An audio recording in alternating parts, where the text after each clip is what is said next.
Get on your knees and lick it up, you pathetic old hag.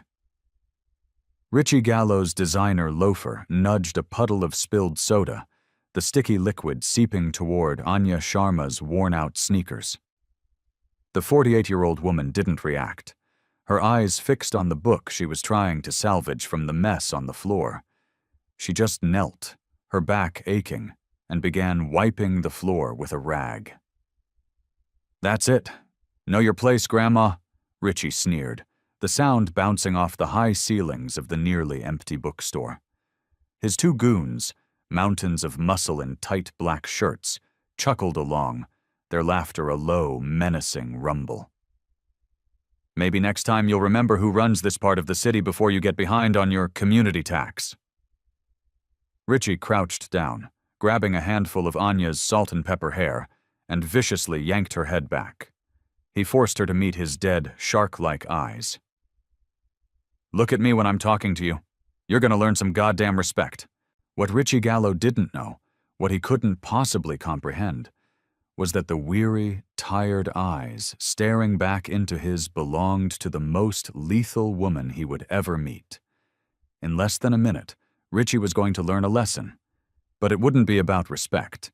It would be about the catastrophic error of mistaking a resting tiger for a house cat. Have you ever poked a sleeping bear with a stick, just to see what would happen? What do you think happens when a predator, so used to being the hunter, suddenly finds himself locked in a cage with something far, far deadlier? Before we even get into the brutal fallout of this moment, do me a favor. Hit that like button and subscribe, because you are not going to want to miss a single second of the carnage that's about to unfold. Anya Sharma had been the proprietor of The Daily Grind, a bookstore and coffee shop in a forgotten corner of Baltimore, for 11 months. Every single day felt like trying to plug a sinking ship with chewing gum. The shop was her desperate attempt at a normal life, wedged between a boarded-up laundromat and a check-cashing place with iron bars on the windows. The place smelled of old paper, bitter coffee, and quiet desperation. The vinyl on the reading chairs was cracked, held together by strips of electrical tape. The espresso machine gasped and shuddered like a terminal patient. The neon sign out front, a single flickering coffee cup, had given up the ghost 6 months ago. Anya couldn't afford to fix it. She could barely afford the beans. But this defeated shop owner, this invisible, middle-aged woman, was a phantom. A carefully constructed illusion. The real Anya Sharma was nothing like the woman mopping up Richie Gallo's mess.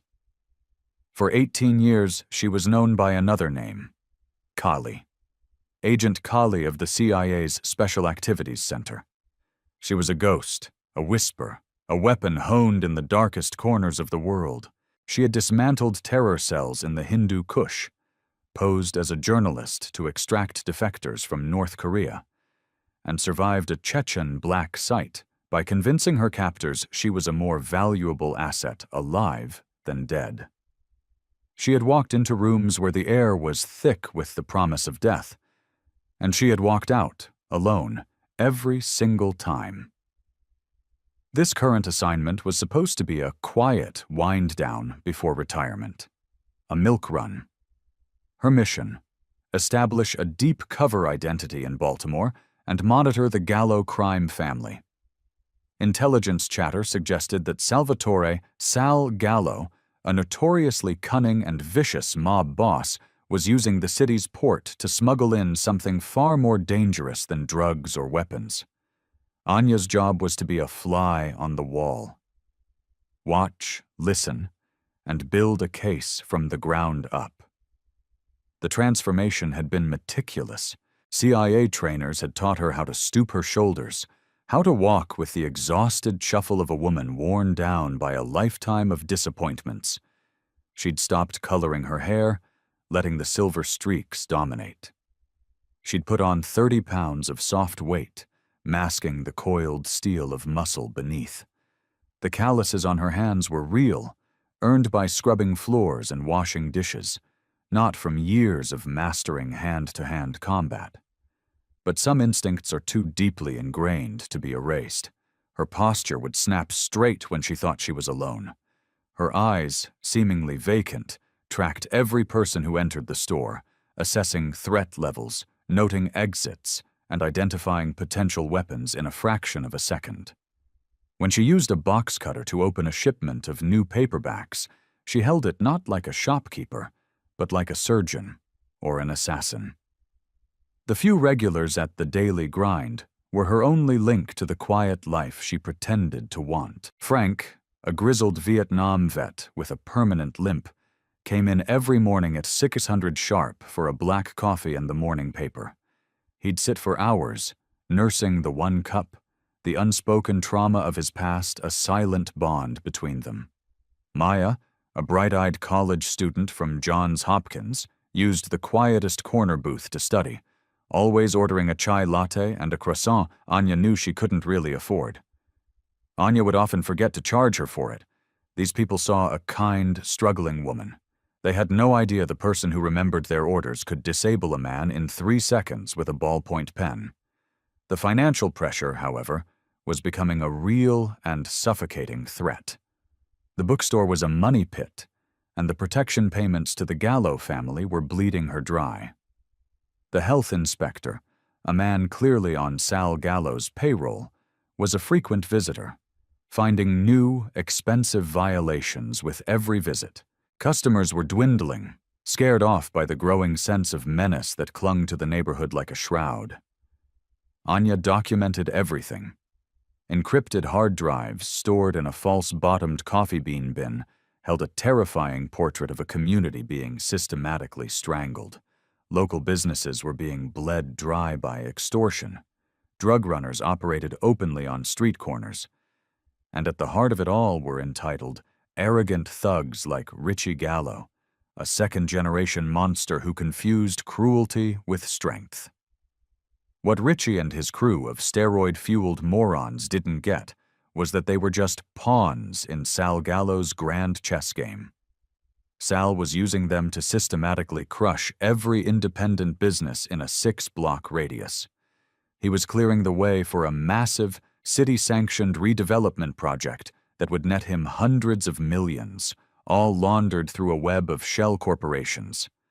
The entire neighborhood was being gutted to serve his criminal enterprise. Marcus Thorne, Anya's CIA handler, met her bi-weekly at the Baltimore Museum of Art. They'd stand before a 17th-century painting, discussing brushstrokes and color palettes, their coded conversation transmitting surveillance reports and operational updates. The name Kali was a legend back at Langley. She'd earned it during the takedown of the Volkov Bratva in Moscow, an operation where she spent 3 years embedded within the inner circle of Russia's most feared crime syndicate.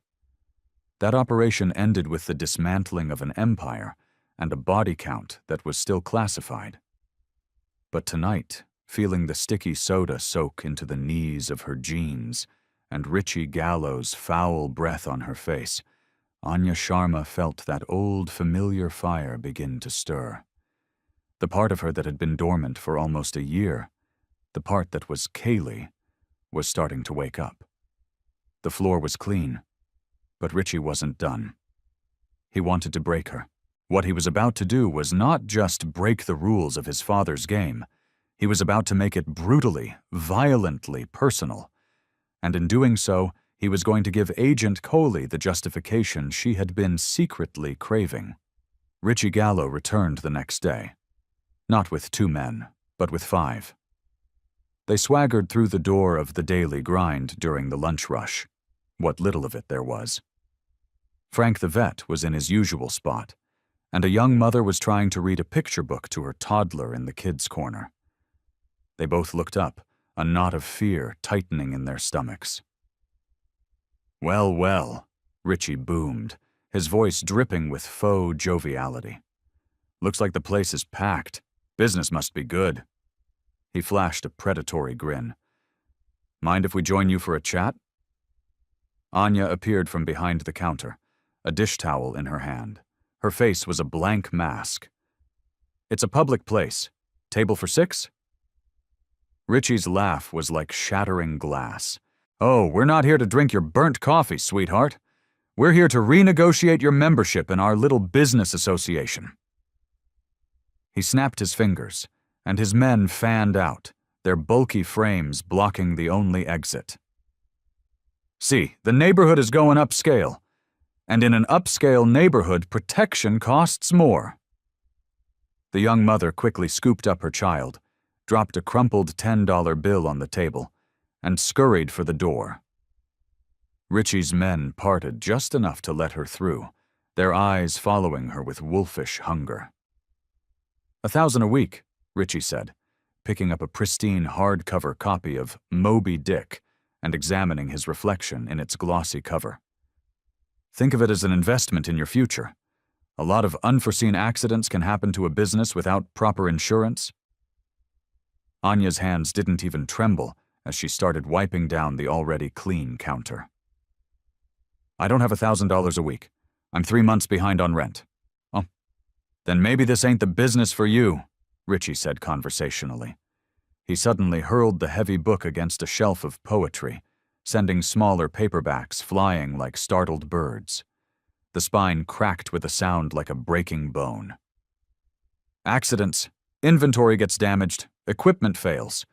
Sometimes your few remaining customers start to feel unwelcome." He nodded to his men. 2 of them pulled out cans of black spray paint and began scrawling crude obscenities and gang tags across her front windows. Frank, the vet, stood up slowly, his fists clenched. One of Richie's thugs shoved him hard, sending the old man stumbling back into his chair. Another goon swept an entire tray of coffee mugs off the counter. The crash of shattering ceramic mixed with the hiss of the spray cans and Richie's delighted laughter. "Next week," Richie said, stepping over a shard of a broken mug. "Same time, have the money, or the next thing we burn down won't be your inventory." They left, leaving Anya alone in the wreckage of her quiet life. She dialed 911, knowing it was a pointless gesture. 2 uniformed officers strolled in half an hour later. They glanced around with profound boredom, took a statement with all the enthusiasm of men watching paint dry, and gave her a victim's pamphlet. "Look, lady," the older cop said, not bothering to hide his sigh. "You're in Gallo territory. You want our advice? Pay the man. It's cheaper in the long run." The message was crystal clear. No one was coming to help. That night, Richie's men parked a car across the street, its headlights aimed directly at her windows, their silhouettes visible as they smoked and laughed. They weren't just watching her, they were putting her on display, a warning to the entire neighborhood. Richie Gallo thought he had just asserted his dominance. What he'd actually done was give Agent Cayley a legitimate, documented reason to go to war. Richie Gallo was enjoying this. The fear in Anya Sharma's eyes was more satisfying than any cash payment. For weeks, he orchestrated a campaign of psychological torture designed not just to bankrupt her, but to shatter her spirit. This was no longer about business. It was a spectator sport. The harassment was a symphony of cruelty, each act more brazen than the last. His men would lean against her windows for hours, staring in, making every potential customer turn and walk away. They'd follow Frank to his car, asking him loudly if he liked supporting a business that was bringing filth into their neighborhood. One morning, Anya arrived to find the lock on her front door filled with super glue. Another day, a dead rat was left on her doorstep, a small, grim warning. The crooked health inspector made another surprise visit, this time finding evidence of a cockroach infestation in a sealed bag of coffee beans. The citation came with a mandatory 2-day closure and a fine that was more than she made in a month. From Richie's warped perspective, he was playing the game perfectly. His father, Sal, had given him this 6-block radius as a test, a chance to prove he was more than just the boss's son. Crushing a stubborn old woman in a failing bookstore was his final exam. He saw it as clearing out the last bit of urban blight before the real money, the developers and their luxury condos, moved in. "She's a tough one, I'll give her that," Richie bragged to his second-in-command, a hulking brute named Tony, as they watched Anya scrubbing graffiti off her brick wall for the third time that week. But they all have a breaking point. You just gotta find the right button to push. Richie had learned the art of intimidation at his father's knee. Sal Gallo had taught him that psychological terror was a far more powerful tool than simple violence. Violence could inspire revenge. True terror left a victim feeling isolated, helpless, and utterly alone. Break their will, his father always said, and their wallet will open itself. The pressure mounted daily. Silent phone calls to her apartment above the store at 3 a.m., wholesale deliveries of coffee and milk that were mysteriously lost in transit. Frank, her most loyal customer, still came every morning, but the defiance in his eyes was replaced by a deep, weary sadness. "Maybe you should just pack it in, Anya," he whispered one morning, his voice thick with concern. "There's no shame in admitting you're beat." But Agent Cayley had spent 2 decades studying the minds of men like Richie Gallo. She recognized the classic escalation pattern of a predator toying with its prey. Every act was designed to chip away at her sanity, to make her feel completely cut off from the world. She documented it all with chilling precision. Time-stamped photos of the vandalism, audio recordings of the threatening phone calls, a detailed log of every single interaction, every veiled threat, every swaggering posture. The true battle was internal. Her CIA training, her every instinct, screamed for direct, violent action. She could end this in 5 minutes, but her handler, Marcus Thorne, was adamant. The larger mission, uncovering what Sal Gallo was smuggling through the port, was paramount. "You've been in worse, Cayley," Marcus had reminded her during their last meet. "You survived a Serbian interrogation cell. You can handle some street-level punk." But this felt different. The men she'd faced before were professionals, operating by a twisted code of conduct. Richie Gallo was a spoiled, insecure bully, playing at being a gangster, which made him dangerously unpredictable. He had no code. He had no honor. He only had a deep-seated need to inflict pain. The breaking point, the line that could never be uncrossed, came when Richie dug into her past. Through a corrupt clerk at City Hall, he learned about her late partner, David, a fellow CIA agent killed during an operation in Bogota that had gone sideways 10 years ago. Anya kept a small, framed photo of him on a shelf behind the counter, the only personal item in the entire store.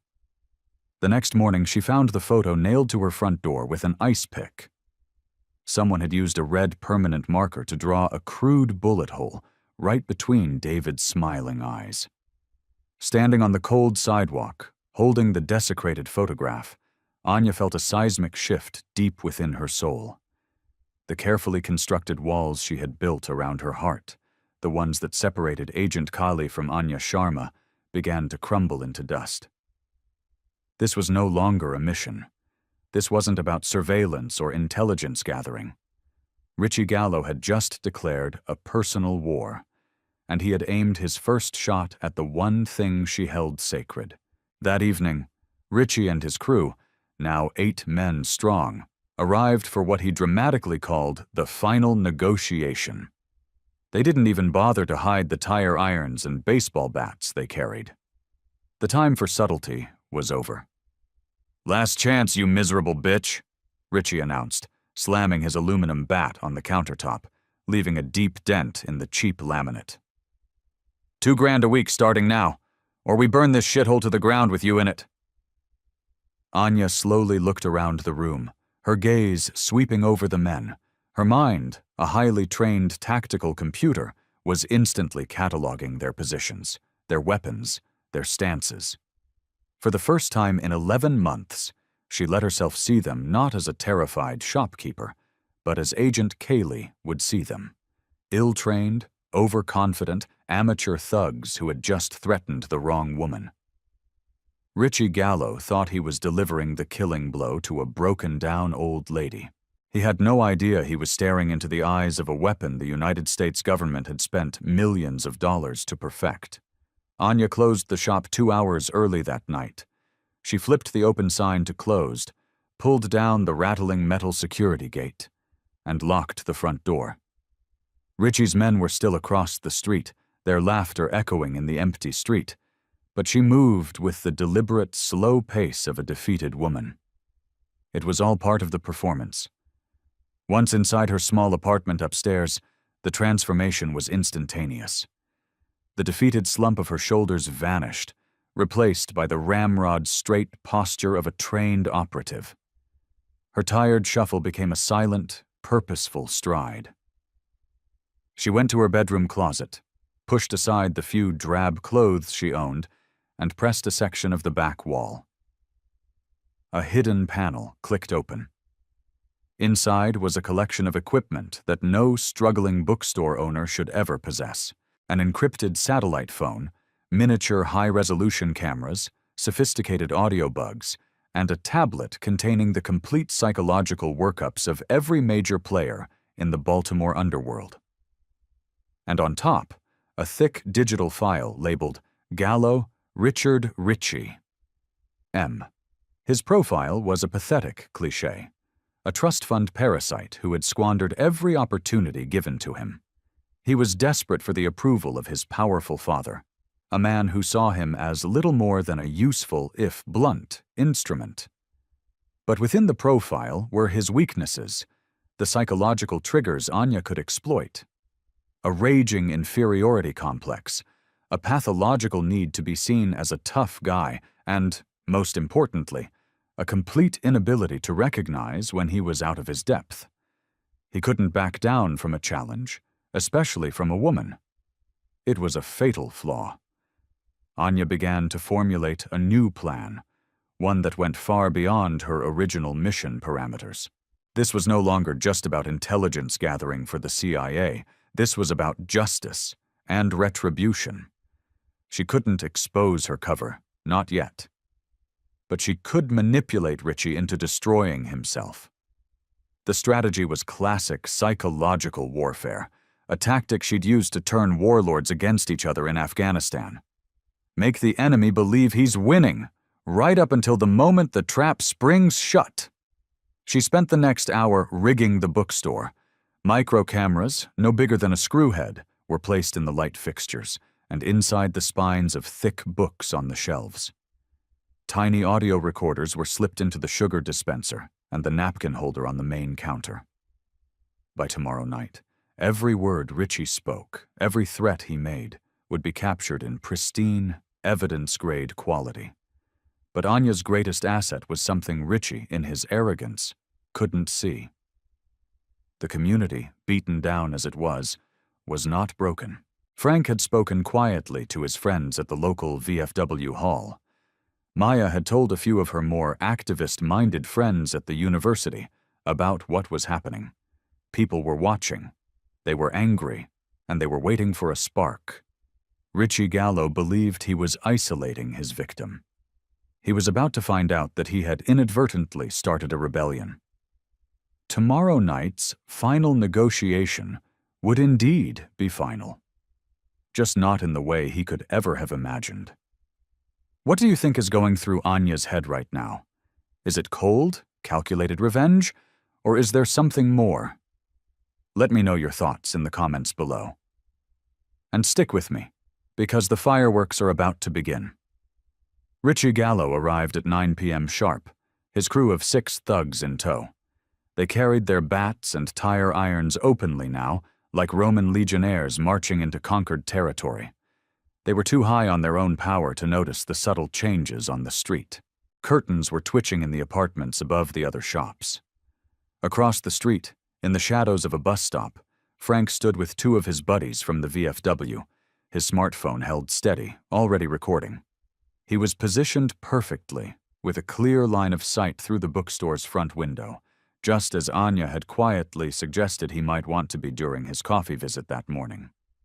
Richie kicked the front door open, letting it bang against the wall. The sound echoed like a gunshot in the silent store. "Decision time, sweetheart," he bellowed, his voice bouncing off the shelves. $2,000 a week or we redecorate this place with fire." Anya stood behind the counter. Her entire body screamed surrender. Her shoulders were slumped, her head was bowed, and her hands were trembling as she nervously polished the same spot on the counter again and again. "Please," she whispered, her voice so soft it was barely a croak. "I told you, I don't have that kind of money. Can't we just talk about this?" "Talk about this?" Richie's laugh was a venomous cackle. "The time for talking is over, lady. Now it's time to pay." He gestured with his bat, and his men spread out, a practiced maneuver designed to intimidate and control the space. "Maybe we just break one of her arms," Tony, his lieutenant, suggested with a grin, flexing his thick fingers. "You know, as a down payment." Richie shook his head, savoring the moment, playing to his audience of thugs. "Nah, this one needs to be made an example of. She needs a lesson that lasts forever." He took a step closer to Anya, leaning over the counter until she could smell the stale beer and cigarettes on his breath. "You know what we do to people who disrespect my family?" Outside, Frank adjusted his phone, zooming in slightly, ensuring the microphone would pick up every word. More figures had joined him in the shadows, neighbors drawn by the unfolding drama at the heart of their community. "I'm gonna lock you in here," Richie hissed, his voice dropping to a conspiratorial whisper. "And I'm gonna burn this whole damn building to the ground. Then maybe the rest of these cockroaches will understand what happens when they don't show me the proper respect." That was it. The magic words. Richie Gallo had just confessed his intent to commit murder. On camera, in front of witnesses, with CIA-grade audio equipment recording his every syllable. Anya Sharma, the bookstore owner, had everything she needed for a life sentence. But Richie had also crossed a far more dangerous line. He had just presented an imminent, credible, deadly threat. And Agent Cayley had 18 years of muscle memory dedicated to a single purpose: neutralizing imminent, deadly threats. The trembling in Anya's hands stopped. The slump in her shoulders vanished as her spine snapped ramrod straight. She lifted her head, and the tired, defeated eyes were gone.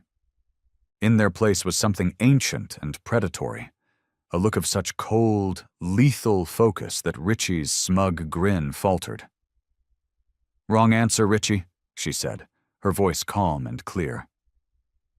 Richie's brain struggled to catch up.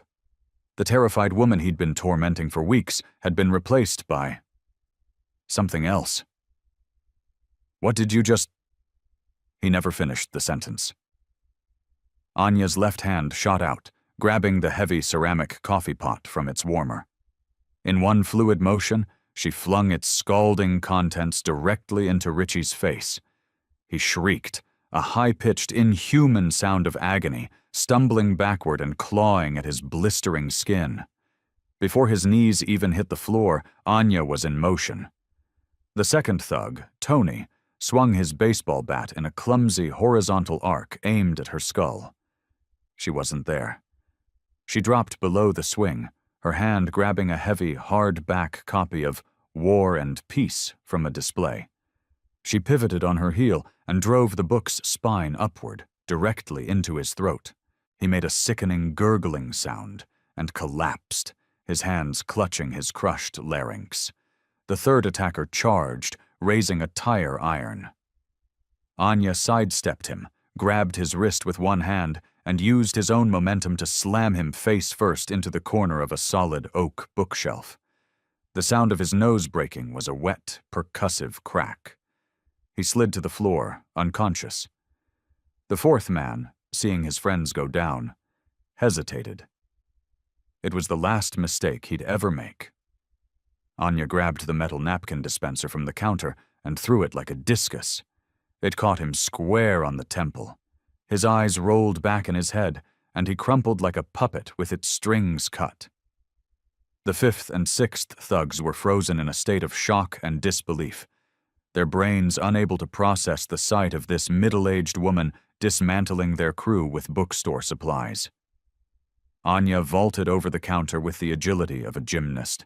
She kicked a rolling library ladder into the path of one man, sending him crashing into a rack of magazines.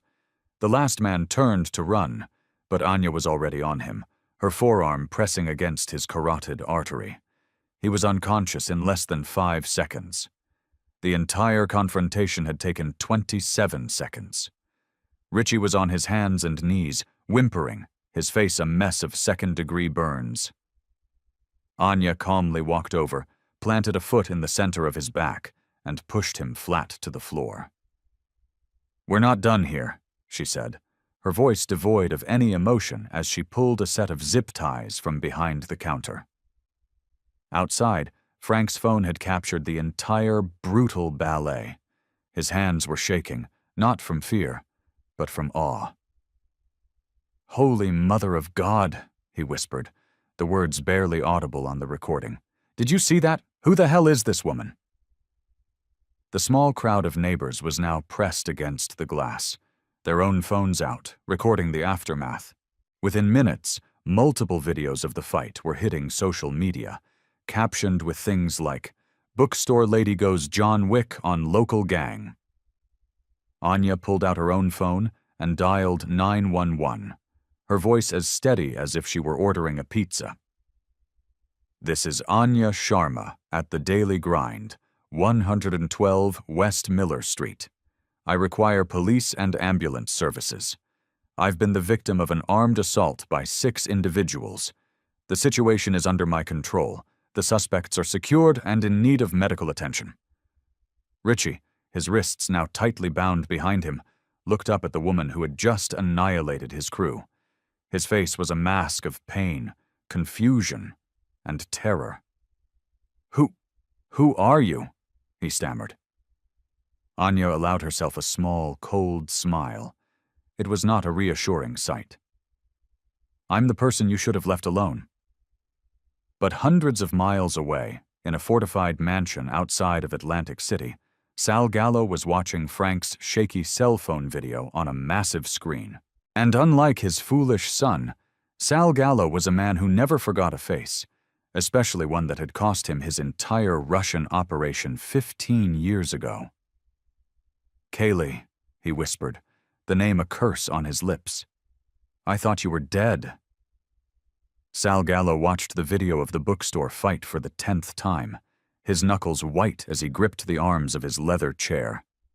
At 65, he'd built a criminal empire on 2 pillars, brutal efficiency and a memory that never failed him. And the woman on the screen, the way she moved, the economy of violence, the utter lack of hesitation, he knew that woman. "Agent Kaylee," he said to the empty room, "so the CIA's ghost is haunting a bookstore in my city." Sal's memory was photographic. 15 years ago, a woman with those same eyes had infiltrated his operations in Moscow, posing as an art dealer. She had played his top lieutenants against each other, dismantled his supply lines, and ultimately cost him a fortune and 2 years of his life fighting extradition. Official intelligence reports claimed she'd been killed in a cartel ambush in Mexico 5 years back. Sal now understood that the CIA was very good at creative paperwork. Her presence in Baltimore, in the very neighborhood he was clearing out, was no coincidence. It was a declaration of war.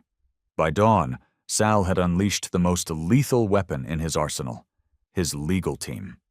By the time the sun was up, Richie Gallo was being transferred from a police holding cell to a luxury suite in a private hospital, his face artfully bandaged.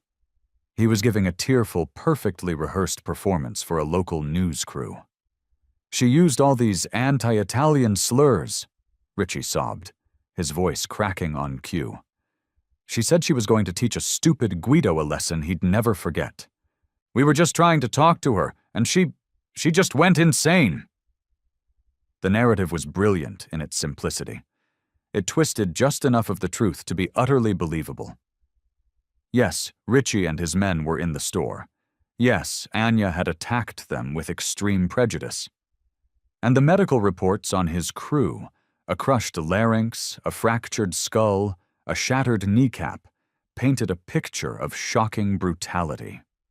In the politically charged climate of modern America, a claim of a racially motivated hate crime was media gold. Richie's lawyer, a slick $1,000-an-hour shark paid for by Sal, held a press conference on the hospital steps. My client and his friends, all respected members of a local Italian-American business association, were the victims of a vicious, unprovoked, and racially charged assault, he declared to a bank of cameras. 6 young men have been hospitalized, some with life-altering injuries, because one woman decided to answer a business dispute with savage violence. Not. The cell phone video that had made Anya a viral hero just hours before was suddenly recontextualized. Social media, a notoriously fickle beast, began to turn. The hashtag #ChosBookstoreBadass was overtaken by #ForstJoshKoBookstoreButcher. Commentators and online trolls debated whether her response was self-defense or a disproportionate hateful rampage. Cable news channels, smelling blood in the water, descended on the story. Vigilante justice or hate crime, screamed the Chirons. So-called community activists, all secretly on Sal's payroll, appeared on talk shows to decry Anya's actions as a dangerous example of violence begetting violence. The shift was devastatingly swift. Protesters, holding professionally printed signs that read, "Justice for Richie" and "Stop the Hate," appeared outside the daily grind, which was now cordoned off with police tape. News crews shoved microphones in the faces of neighbors who, intimidated by Gallo's reputation, suddenly recalled Anya as being standoffish and having an angry energy. Worst of all, the CIA was forced to abandon her. Marcus Thorne met Anya in a secure location, his face grim. "Sal Gallo has a federal judge on his payroll. They're fast-tracking charges. Aggravated assault, maybe even attempted murder. We can't step in without compromising the entire investigation into the port." "What about my recordings?" Anya demanded. "Richie threatened to burn me alive. I have it on crystal-clear audio." "Inadmissible," Thorne countered, his voice tight with frustration. "You're a civilian. It would be thrown out as an illegal wiretap. Any half-decent lawyer, and Sal has the best, would shred it." He paused, the weight of his next words heavy in the air. "Langley is classifying this as a compromised operation. They're preparing an extraction protocol. New identity, new city. It's over, Kelly." Extraction. The word felt like a surrender. It meant abandoning Frank and Maya and the other neighbors who had stood with her. Frank still stood across the street, a silent, one-man counter-protest against the crowd chanting for her arrest. Maya had started a GoFundMe for her legal defense. These people still believed in her, even as the world turned against her. More than that, extraction meant Sal Gallo would win. He had successfully weaponized the American legal and media system to neutralize a federal agent, leaving him free to continue his conquest of Baltimore. The final, crushing blow came when Richie's official medical records were released to the press. The doctors, also on Sal's payroll, had exaggerated every injury. Severe facial burns with a high probability of permanent scarring. Post-concussion syndrome with potential for long-term cognitive impairment. The media narrative solidified. Anya wasn't a hero. She was a monster who had brutally maimed a young man. Her court-appointed public defender, a young, overwhelmed man buried under a mountain of cases, urged her to take a deal. "They're offering assault with a deadly weapon. You plead guilty, you get 5 years probation and mandatory anger management classes. If you take this to trial, they'll paint you as a racist vigilante, and you'll be looking at 20 years. Take the deal, Ms. Sharma. It's the only sane move." Standing in the silence of her shuttered bookstore, surrounded by the ghosts of her dreams, Anya realized the terrifying genius of Sal Gallo's plan. He hadn't beaten her with fists or guns. He had turned her greatest strength, her elite combat training, into the very evidence of her guilt. Every move that had been designed to save her life now looked like excessive, sadistic force. Outside, the protesters lit candles, holding a vigil for the victims of her violent outburst. Inside, Agent Kaylee sat alone in the dark, a ghost trapped in a machine she couldn't fight. For 18 years, her country had trained her to fight terrorists, cartels, and rogue states. But they had never trained her for this. They had never taught her how to fight an enemy who wielded public opinion like a weapon. But Sal Gallo, in his arrogance, had made one critical miscalculation. He was so focused on destroying Anya Sharma, the bookstore owner, that he forgot he was still dealing with Kali, a master of asymmetric warfare. And tomorrow morning, she was going to remind him what that meant. Anya Sharma made a call that would either be the final nail in her coffin or the masterstroke of her career. She dialed Marcus Thorne at Oro 600, her voice cold and resolute, and delivered an ultimatum that shredded every page of the CIA operations handbook. "I want a town hall, a public forum. Get me in the same room as Richie Gallo," she said, cutting through any pleasantries. "Open to the public, open microphones, and make sure every local news station is live streaming it. I'm going to clear my name, and I'm going to burn Sal Gallo's entire empire to the ground on live television." Thorne's voice was a panicked squawk. "That's insane, Kaylee. That's career suicide. You break cover. You violate a dozen federal statutes. Langley will disavow you. You'll be on your own." "I'm not asking for authorization, Marcus," Anya interrupted, her tone leaving no room for argument. "I'm telling you what is happening. You can either provide covert support, or you can prepare to explain to a congressional oversight committee why you allowed the most significant organized crime operation on the East Coast to slip through your fingers because you were scared of bad press." The silence on the other end of the line was deafening. Finally, Thorne spoke, his voice a resigned sigh. "What do you need?" By noon the next day, the main auditorium at the Baltimore City Community Center was a powder keg. News cameras lined the back wall. The folding chairs were a sea of divided loyalties. On one side, Richie's paid protesters and fake supporters. On the other, a small but defiant group of Anya's neighbors, led by Frank and Maya. Richie Gallo sat at a table on the stage, his bandages looking fresh and stark under the bright lights. A perfect portrait of victimhood. His lawyer had prepped him for hours. Play the victim. Emphasize the racial slurs. Do not deviate from the script. What Richie didn't know was that for the past 48 hours, a CIA technical surveillance team had been living on his digital shoulder. Every encrypted text from his father, every strategy session with his legal team, every coached phone call had been intercepted under a secret FISA warrant authorized by a very nervous Marcus Thorne. Sal Gallo himself sat in the back row, a Roman emperor ready to watch the lions devour his enemy. He was flanked by 2 bodyguards, his expression one of smug satisfaction. He had come to witness the public self-destruction of Agent Kali. Anya walked onto the stage wearing a simple gray blouse and slacks. She looked like what she was supposed to be. A tired, middle-aged woman who was in way over her head. The moderator, a well-known local news anchor, started by lobbing softballs at Richie. "Mr. Gallo, please, in your own words, tell us what happened that night." Richie's performance was worthy of an Oscar. He talked about his dream of investing in the community. He described being met with a torrent of hateful anti-Italian slurs. His voice cracked as he recounted the unprovoked and savage attack. "She had this look of pure evil in her eyes," Richie said, dabbing a tear from behind his bandages. "She said she was going to make an example out of me. Then it all went black." The crowd murmured in sympathy. It was working. "Ms. Sharma," the moderator said, turning to Anya. "A powerful accusation. How do you respond?"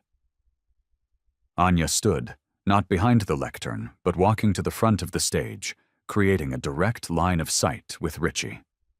Every camera zoomed in. When she spoke, her voice was quiet, yet it carried to every corner of the room. "Richie Gallo is a liar," she said, the words clean and sharp, "and I'm about to prove it." His lawyer jumped to his feet. "Objection! This is a public forum, not a trial. My client will not be subjected to this kind of character assassination." Anya ignored him, her eyes locked on Richie. "Mr. Gallo, you said you were there to discuss a business opportunity. Tell us, what specific investment were you proposing at 9 o'clock at night, accompanied by 6 men carrying baseball bats and tire irons?" Richie's rehearsed composure flickered. We were discussing development plans." "Development plans," Anya repeated, her tone conversational. "Your police report, however, makes no mention of development plans, but it does mention that you and your associates were unarmed. Yet we have sworn affidavits from 7 different witnesses who saw your men carrying weapons. So, which is it, Mr. Gallo? Were you lying to the police then, or are you lying to all of us now?" The lawyer was shouting now, but the moderator, sensing a massive story unfolding, waved him down. In the audience, a seed of doubt had been planted. People were shifting in their seats. "Let's talk about that investment," Anya continued, taking a step closer. "Did it, by any chance, involve a weekly payment of $2,000? A payment you referred to as insurance?" "I don't have to answer that," Richie stammered, looking to his lawyer for help. "No, you don't," Anya agreed. "But maybe your father would like to answer. Specifically, why has the Gallo Family Trust made 3 separate payments totaling over $200,000 to your lawyer's firm in the last 72 hours? The room fell dead silent. Every single camera swiveled to the back of the room, landing on Sal Gallo, whose face had turned to stone. He had just walked into an ambush. Anya held up her phone and pressed a button. An audio file played over the auditorium's sound system, the quality so clear it was as if the speakers were in the room. Richie's voice. "She's a tough one, but they all have a breaking point. You just gotta find the right button to push." Sal Gallo's voice. "Make sure she understands that this neighborhood belongs to us now. I don't care what it takes. End it!" Richie's face went corpse white beneath his bandages. He was staring at Anya, but he wasn't seeing a bookstore owner anymore. He was seeing a ghost, and the dawning horror in his eyes was absolute. "My name," Anya said, her voice now ringing with command, "is Agent Anya Sharma of the Central Intelligence Agency. For the past 11 months, I have been part of a federally authorized covert operation investigating the criminal activities of the Gallo organization." A wave of shocked gasps swept through the room. "Richie Gallo and his associates," she continued, her voice cutting through the noise, "have been running a violent extortion racket on behalf of his father, Salvatore Gallo, with the goal of systematically destroying local businesses to make way for a fraudulent real estate development. The narrative of a hate crime was a lie, orchestrated by Sal Gallo himself to discredit a federal investigation." On cue, a dozen men and women in dark suits rose from their seats in the audience. They were FBI agents, brought in by Thorne to provide tactical support. They moved calmly and professionally toward Sal Gallo and his bodyguards. Richie sat paralyzed, watching his entire world crumble on live television. "The night of the incident," Anya's voice boomed, "Mr. Gallo threatened to burn me alive inside my store. That threat, along with every other crime he has committed, has been recorded. And it will be used to send him and his father to federal prison for the rest of their natural lives." Sal Gallo was being placed in handcuffs when Richie finally found his voice. "You're CIA?" he whispered, the microphone picking up the sound. Anya looked at him, the last vestiges of the meek bookstore owner gone forever. She gave him that same cold, terrifying smile from the night of the fight. "Someone you should have left alone." The room, which had been filled with his paid supporters just minutes before, erupted in a thunderous, spontaneous ovation. But Richie Gallo could only stare at the woman who had just publicly executed his family's legacy.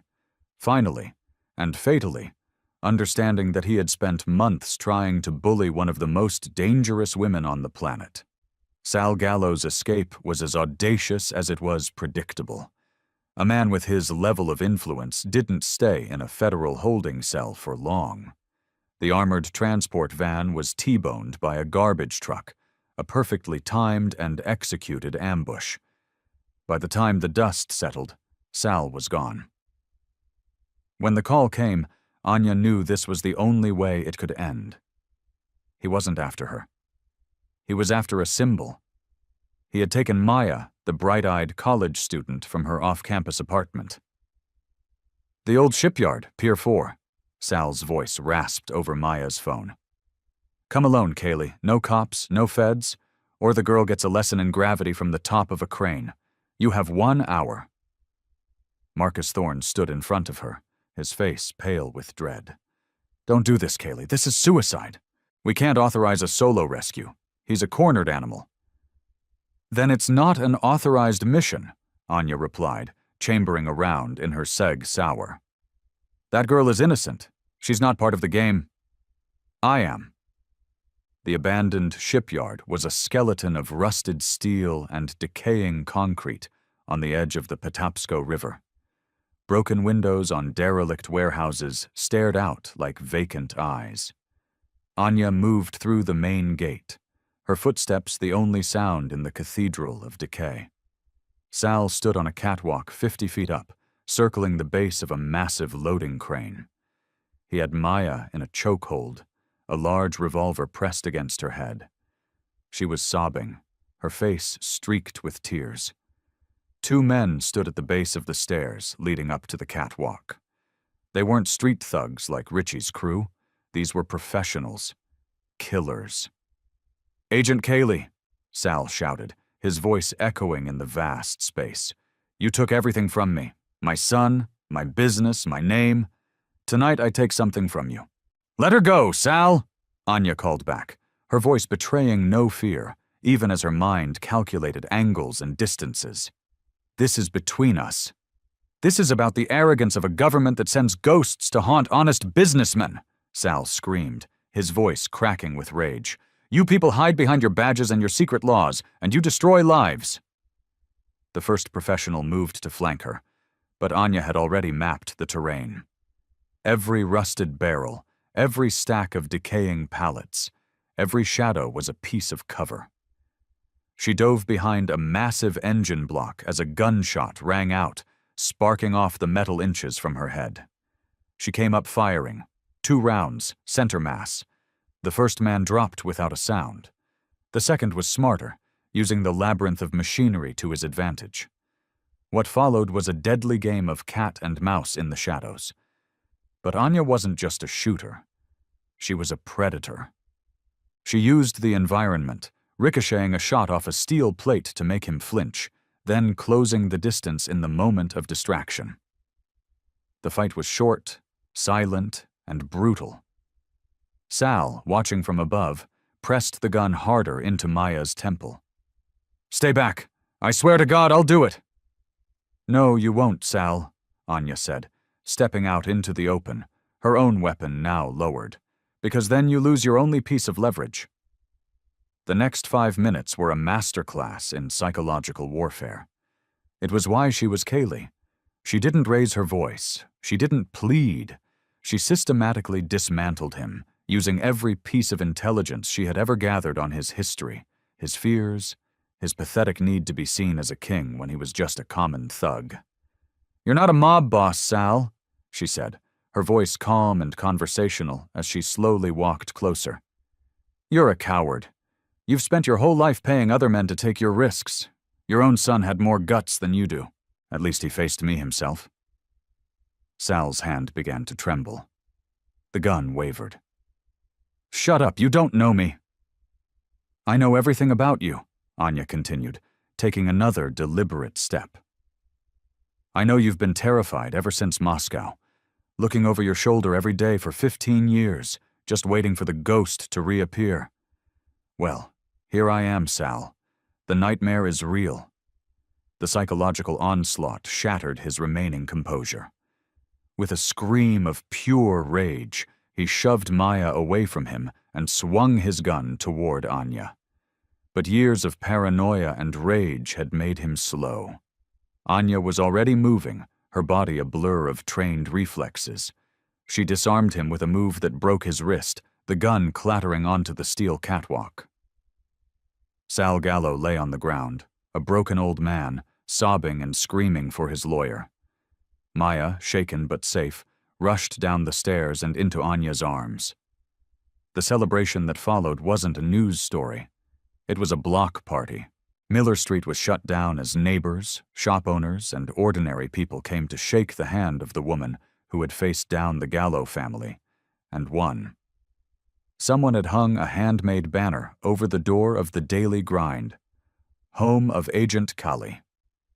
Richie Gallo, facing a lifetime in prison, did something no one expected. He cooperated fully, testifying against his father's entire network in exchange for a reduced sentence.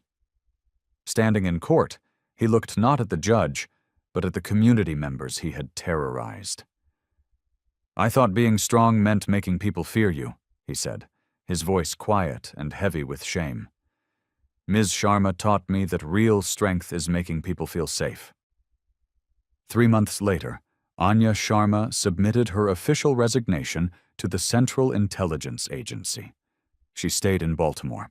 The Daily Grind reopened, but it was now also home to the Baltimore Community Action Center, a nonprofit she funded herself, offering free legal aid, self-defense classes, and small business consulting for anyone being intimidated by organized crime. The Fundratog Stand Up Strong movement, born from Maya's GoFundMe page, had gone national, inspiring similar community-led movements in dozens of cities. But for Anya, the real victory was in the small things. It was Janet Morrison, the retired schoolteacher who now occupied the corner booth every day, organizing neighborhood watch meetings. It was Derek Morrison, who, after his release, volunteered at the center, sharing his story with at-risk kids. And it was Carlos Hernandez, who still arrived at 6 a.m. for his coffee, now with his daughter, who was learning martial arts from a former CIA operative. Sometimes, the greatest battles aren't fought in foreign war zones. They're fought on quiet streets, in small businesses, by ordinary people who find the courage to stand up. 6 months after Sal Gallo began his life sentence, the Daily Grind was the most famous coffee shop in Baltimore. Not for its coffee, which was still just average, but for what it represented: hope. It was proof that one person, armed with courage and conviction, could face down a monster and win. The change in the neighborhood was palpable. Where fear once reigned, a sense of defiant community now flourished. Carlos Hernandez, the construction worker whose video had started it all, was now a foreman, a local hero who was helping to rebuild the very neighborhood the Gallos had tried to destroy. Derek Morrison's transformation was the most profound. He'd discovered a new kind of strength in his vulnerability, his talks to troubled teens becoming a powerful tool for change. "I spent my life trying to be my father," he told a documentary crew. "Agent Sharma taught me the importance of being a better man than him." The Tuktuk Stand Up Strong movement had become a force for actual policy change. Citing the Baltimore model, Congress passed new legislation protecting small businesses from racketeering and massively increased funding for community-level undercover operations. But the real victory was written on the faces of the people on Miller Street, in the children playing in the park after sunset, in the new businesses opening in the once boarded-up storefronts. The walls of the Daily Grind were now a mosaic of photographs sent from all over the country, stories of other communities, other heroes who had been inspired to fight back. Anya stood behind the same counter where Richie Gallo had threatened her life, pouring a cup of coffee for Frank.